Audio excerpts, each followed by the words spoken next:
যুক্তরাষ্ট্র থেকে দ্বিতীয় দফায় ১১৯ জন অবৈধ ভারতীয় অভিবাসীকে দেশে ফেরত পাঠানো হচ্ছে। শনিবার রাতে তাদের নিয়ে একটি মার্কিন বিমান পাঞ্জাবের অমৃতসরে অবতরণ করার কথা রয়েছে।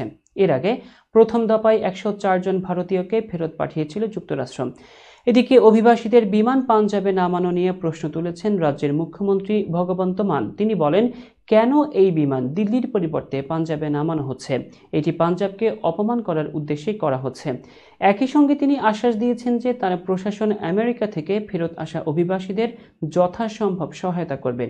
এনডিটিভির প্রতিবেদনে বলা হয়েছে, ফেরত পাঠানো অভিবাসীদের মধ্যে ৬৭ জন পাঞ্জাবের, ৩৩ জন হরিয়ানার, ৮ জন গুজরাটের, ৩ জন উত্তরপ্রদেশের, ২ জন গোয়ার, ২ জন মহারাষ্ট্রের, ২ জন রাজস্থানের এবং ১ জন হিমাচল প্রদেশের, সেই সাথে একজন জম্মু ও কাশ্মীরের বাসিন্দা।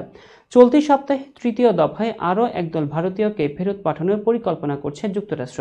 তবে সেই বিমানে কতজন থাকবে বা তারা কোন রাজ্যের বাসিন্দা সে বিষয়ে এখনও বিস্তারিত জানানো হয়নি।